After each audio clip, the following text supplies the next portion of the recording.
Շարունակելով QR կոդերի թեման, կարծես թե առնվազն 1 տարի է,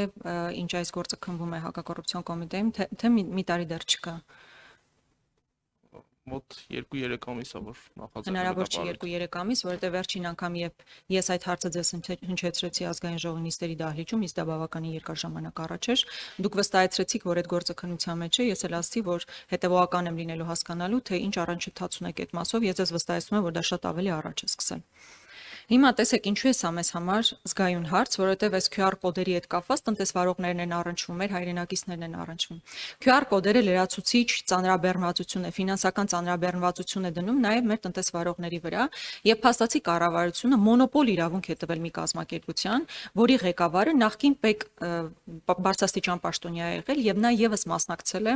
այդ գործընթացներին, այսինքն այն process-ին, որի արդյունքում այդ մոնոպոլ իրավունքը տրվել է տվյալ կազմակերպությանը։ Եվ ինչն է ամենահետաքրքրականն այս պահին, որ հենց այս պահին էլ այդ նույն կազմակերպությունն է շարունակում QR կոդերի տրամադրումը։ Այսինքն, եթե այստեղ կոռուպցիոն շղթա կա, այստեղ մոնոպոլ դիրքեր կան, հետեւաբար դուք բոլորդ պետք է րոպե առաջ շահագրգռված լինեք, որպեսզի սա բացահայտվի եւ այս մոնոպոլիան վերացվի, որը նաև տնտեսվարողներին որոշակի ֆինանսական թեթևություն կպարգևի։ Այս առումով ես ուզում եմ հերթական անգամ ձեզ կոչով դիմել, հնարավորինս արագ այս գործը հանգուցալուծման տարեք, որովհետև կրկնում եմ, ոչ միայն կոռուպցիայի բացահայտման խնդիր կա այստեղ, այլ նաև տնտեսվարողների ծանրաբեռնվածությունը ֆինանսական առումով թեթևացնելու հրամայականն է այստեղ գործում։ Հաջորդը ես մի քանի գործերի մասով ուղղակի ուզում եմ որոշակի տեղեկատվություն ստանալ։ Մեկը COVID-ի գործն է։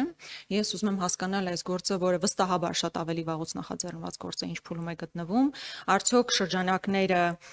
բացի այն ինչ որ հրապարակվել էր, այդ թվում նաև փոխնախարար եւ այլն, ներառում են նոր մարդկանց անուններ։ Երկրորդ գործը, որի մասին ես որոշակի տեղեկատվություն եմ ուզում ստանալ, Էջմիածնի նախկին քաղաքապետ Դիանա Գասպարյանի մասով է, կոնկրետ որ ինչ գործերի հիման վրա է վարույթները հարուցվել եւ ինչ առաջընթաց ունեք այս մասով եւ մյուս հարցը նախկին տարածքային կառավարման նախարար Գնել Սանոսյանը, որը պաշտոնից դուրս եկավ եւ առանց հիմնավոր պատճառ ներկայացնելու հանրությանը գնաց, նրա թոշակառու մայրը տուն էր կառուցել $230,000 եւ ակնհայտ է, որ թոշակառու կնոջ համար նման ֆինանսական ծանրաբեռնվածությունը փոքրինչ հարցեր է առաջացնում, մեղմ ասած հարցեր է առաջացնում։ Ուզում եմ հասկանալ, թե այս դրվագով որևէ գործ նախաձեռնվել է ձեր կողմից կամ քննության առարկա դարձել է այս հանգամանքը, թե ոչ։ Շնորհակալություն։ Շնորհակալ եմ։ QR կոդերի մասով նախաձեռնված վարույթի հետ կապված ես որքան հիշում եմ վարույթը նախաձեռնվել է 2025 թվականի հունիս կամ հուլիս ամիսներին, հստակ կճշտենք այդ մասով, եթե անհրաժեշտություն կա նաև լրացուցիչ ձեզ կտեղեկացվի։ COVID-ի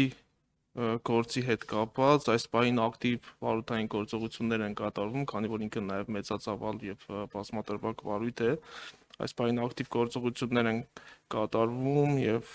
ձեռնարկվում են միջոցներ գործի բոլոր հանգամանքները համակողման եւ անաչառ ուսումնասիրելու համար, արդյունքների մասին նորից ձեզ լրացուցիչ կտեղեկացվի։ Դիանա Գասպարյանի վերաբերյալ վարույթը վերաբերվում է պաշտոնական լիազորությունների չարաշահմանը, փողերի լվացմանը եւ Դիանա Գասպարյանը ներգրավել է որպես մեղադրյալ այդ վարույթով։ Առաջիկայում մենք նախատեսում ենք վարույթով հայտարարել նախաքննության ավարտ եւ այդ մասով եւս հաղորդագրություն համապատասխան ձևաչափով կտարածվի։ Գնել Սանոսյանի հետ կապված հակակոռուպցիոն կոմիտեում հատկապես անշարժ գույքի շինարարության մասով իրականացվել են ստուգողական գործողություններ եւ այդ ստուգողական գործողությունների արդյունքում ձեռք են բերվել տվյալներ, որոնցով հիմնավորվել է կառուցված անշարժ գույքի ձեռք բերված հողամասի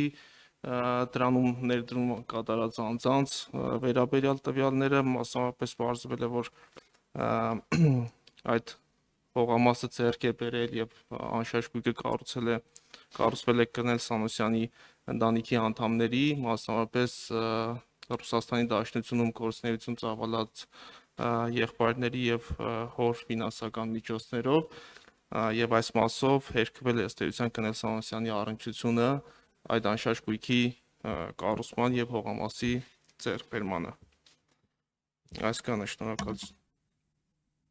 Ինչն է Հետաքրքրական, պարոն Նահապետյան, որ Գնել Սանոսյանի մասով ես իհարկե որևէ մեկին այստեղ մեղադրելու ոչ տրամադրվածությունն եմ, ոչ նախատրամադրվածություն հատկապես չունեմ, բայց ակնհայտ է, որ Գնել Սանոսյանի եղբայրներն, ովքեր Ռուսաստանում էին բնակվում, երկար տարիներ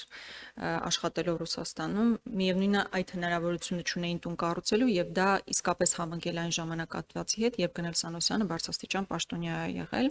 սա որպես դիտարկում եմ ասում, Դիանա Գասպարյանի մասով փաստորեն ինձ համար նորություն էր նաև այն, որ փողերի լվացման մեղադրանք է դրված սա նորություններ, իսկ COVID-ի մասով ես ամեն դեպքում ուզում եմ հասկանալ, թե մենք ավելի համապարփակ ինֆորմացիա ոնց կարող ենք ստանալ այս առումով, այսինքն մարդկանց ինչ շրջանականներ գրաված, օրինակ նույն Արսեն Թորոսյանը այս գործով անցնում է, թե չի անցնում Ավելի մանրամասն ասեք, որտեղ իսկապես շատ մեծ գումարների մասին է խոսքը եւ հանրությունն իսկապես տեղեկատվություն ստանալու անհրաժեշտություն ունի։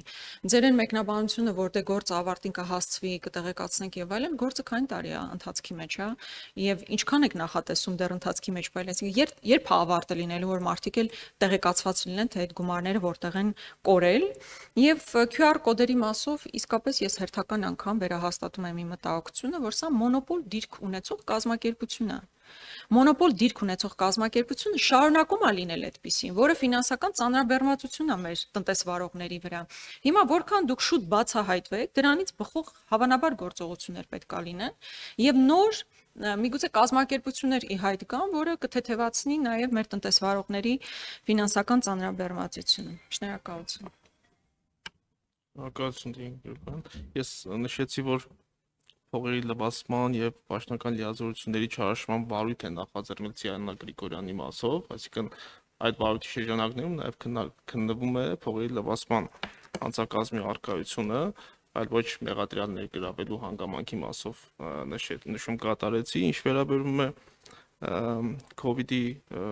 վարույթի վերաբերյալ նախաքննությանը, եթե ես որևէ տվյալ այս բային հայտնեմ ավելի մանրամասն, ըստ էության կվտանգեմ նախաքննությունը, թեկուզ անձանց մասով ներգրավված, բայց ես խոստանում եմ, որ առաջիկա կարճ ժամանակահատվածում մենք այդ մասով արդյունքներ կունենանք եւ համապատասխան հաղորդագրությամբ հանդես կգանք, որպեսզի նաեւ չվնասենք նախաքննության շահերը։ Ինչ վերաբերում է Գնել Սանոսյանի առանձնատանը եւ այդ առանձնատան կառուցման ուղղված միջոցների վերաբերյալ մամուլում կատարված հրապարակումներին, ապա նշեմ, որ հակակոռուպցիոն կոմիտեի կողմից մանրամասն ստուգման ենթարկվել է նաև այդ ֆինանսական միջոցների